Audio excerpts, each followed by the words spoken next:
Welcome to the Nichols Tax Update Podcast for May 24th, 2021. This program is produced to provide current information about developments in United States tax law. Cases, rulings, IRS pronouncements, expert comments on hot topics. You are receiving it as a member benefit from the South Carolina Association of CPAs. My commentary is necessarily brief, and you should consult appropriate authority before taking a position on any item discussed in the program. And on the subject of appropriate authority, let me be quick to acknowledge the value in preparation of this program of my subscription to Tax Notes Today, published by tax analysts, the preeminent source of information for tax professionals, in my opinion, for a long time. What's in this edition? 9 events, 9 items. That's kind of a big week. A wide range of topics. I don't know that we could have a wider range. Everything from child tax credit to an exempt organization application to a foreign tax credit calculation. Here's the list.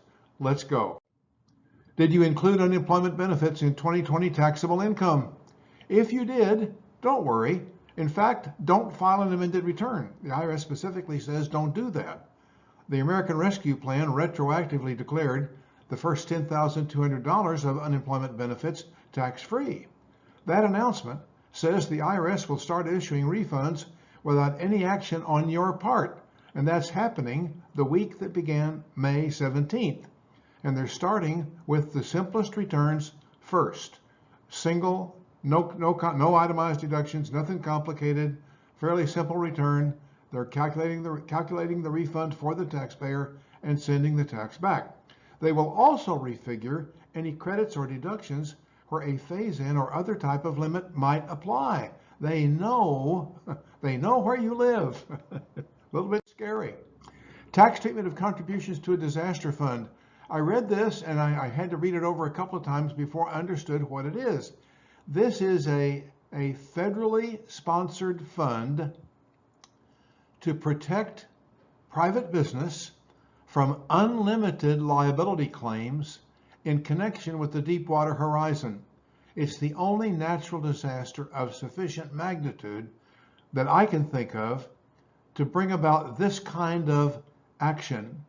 This a corporation's initial contribution to a fund created by the state, this is an IRS information release, resulting from the Deepwater Horizon event, will entitle the corporation to receive an amortizable intangible within the meaning of Code Section 197D1D.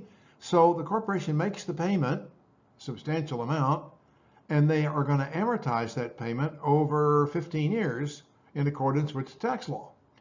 Under the terms of the fund, which is designed to ease the pain of liability for any company that could be liable in the event, making the payment entitles the taxpayer to the participation of the state and perhaps the federal government in meeting any liability claim.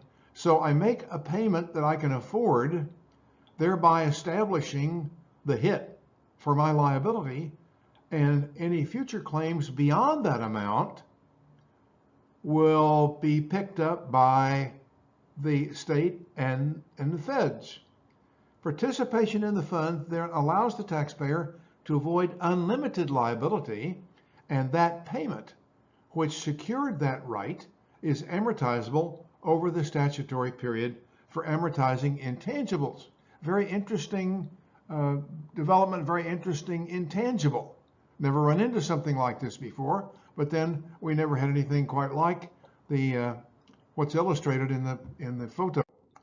Expenses of caring for a child might not wait, therefore the payments will not wait. The IRS is proceeding with plans to disperse monthly advance payments of expanded child tax credit to 39 million households. The payments will begin July 15th and continue on the 15th of each month through the end of the year. There are 2 ways for non-filers to provide the IRS with information to get the payment. First, by allowing for individuals who are otherwise not required to file a federal income tax return for 2020 to submit a simplified income tax return. And second, by providing procedures for individuals with adjusted gross income of 0 who have encountered software problems trying to file returns electronically to report $1 of AGI. And the IRS's computers, I presume, have been programmed to take my return that reports $1 of AGI and qualify me for $3,000 per child of child tax credits. Amazing. The involvement of the federal government in every aspect of our financial lives. Not a political comment, just an observation. Expenses here were not ordinary and necessary for the taxpayer's marketing business. Fred Levant Frederick Bay quit his job with the federal government because he was disabled, and he took up activities as a multi-level marketer. He tried that for 5 years. It really didn't work out. He wasn't successful. And his tax return for what I presume was the final year, he claimed a loss of over $50,000 on a Schedule C. Now that will attract the IRS's attention. That will put your tax return in the funny box. And the IRS will pick returns from the funny box for their auditors to go out and audit. So Mr. Frederick Bay's return was audited, and he and his wife presented they objected to the IRS's adjustment, disallowance of all their expenses, and they go to tax court, and they have spreadsheets, and they have bank statements, and they have credit card receipts. The problem is they can't tie any of it together, except for the payment that was made to the multi-level marketing company for brochures, which are clearly related to his marketing business. Mr. Frederick Bay could not explain the reason for all the automobile trips. Where did he go? Why did he go there? Was the use of the automobile in some kind of a routine, like going to the post office every day? So he had no explanation for that. And then he couldn't tie entries in the spreadsheet to entries in a credit card statement or the bank statement. Yeah, he proved he spent the money, but there was no evidence of what the money was spent for and how that was ordinary and necessary for his marketing business, a prerequisite for deductibility. Form 1020-EZ. I don't know why they're making this easy. Folks that are uninformed, that believe they should be entitled to have a tax-exempt entity, it shouldn't be any easier for them to get a 501c3 letter, which is just going to cause trouble 2 or 3 years later. In any event, the Form 1023-EZ is subject to new streamlined procedures. Organizations must electronically file the form to apply for recognition of exemption from federal income tax under 501c3. You must complete the 1023-EZ eligibility worksheet in the instructions to determine your eligibility first. If you're not eligible to file the 1023-EZ, you can still file the Form 1023. To file the Form 1023 or the Form 1023-EZ, you must register for an account on pay.gov, enter 1023 in the search box, and select Form 1023, and then complete the form. Simple instructions, but a complicated form. I look down here because I can never remember where to press the button. There's the form itself. Look at the instructions across the top. You must complete the Form 1023-EZ eligibility worksheet in the instructions to determine if you are eligible to file the 1023-EZ. If you're not eligible to file it, don't. You're only going to create confusion. And notice 2021-31, 86 questions and answers on 48 pages. This is not that kind of COBRA over there on the right side of the screen. It's detail on the continued coverage of your health care when your employment is terminated or your hours are reduced. It's too much detail for what we offer here. The subsidy may be paid either to the individual who's making the COBRA payment or to the employer who makes the COBRA payment on behalf of an employee. Depends on who made the premium payments, that's who gets the subsidy.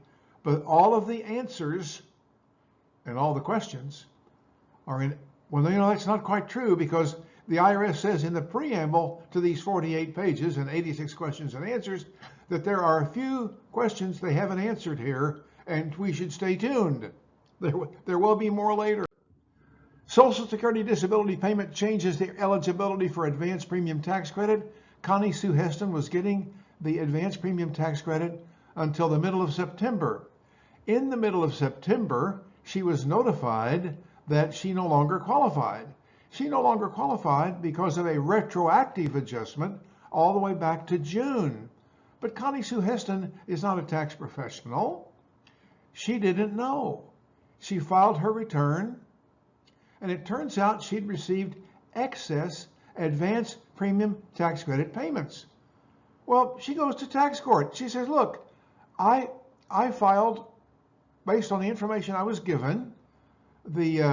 Here's my federally all the forms I was provided. I prepared my return in accordance with these forms. And the IRS said, yes, but you didn't properly calculate your modified adjusted gross income.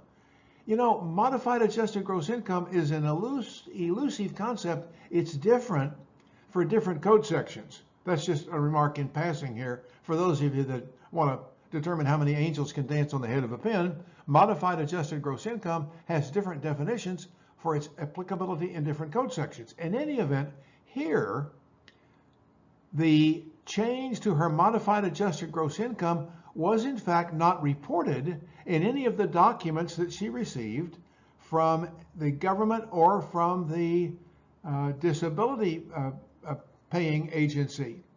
So, or from it was Social Security. So none of those reports alerted her to the need to do something different in her tax return. So she winds up in tax court where she learns that in fact she did not properly calculate her modified adjusted gross income. She had no idea what that term even means, and therefore she owed the IRS another $1,500 or $1,600. Construction Industry Audit Technique Guide has been updated, revised. This is publication 5522. It's a 176-page audit technique guide. It is extraordinarily useful for training new staff, or for that matter, for training anyone who's going to be assigned to a construction industry client for the first time. It's really important to understand taxation in the industry. The publication 5522 explains that.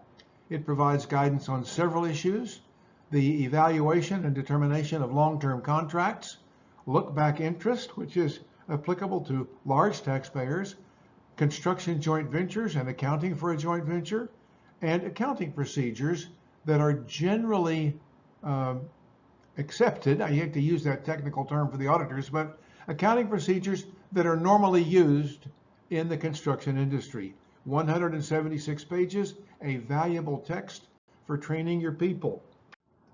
Allocations affecting foreign tax credit limitation. That's our last item this week. This is a practice unit, INTP-230, on the general rules and processes for allocating and apportioning expenses, losses, and other deductions against foreign source gross income. Foreign source income must be segregated by type and kind. It's referred to in the literature as a basket.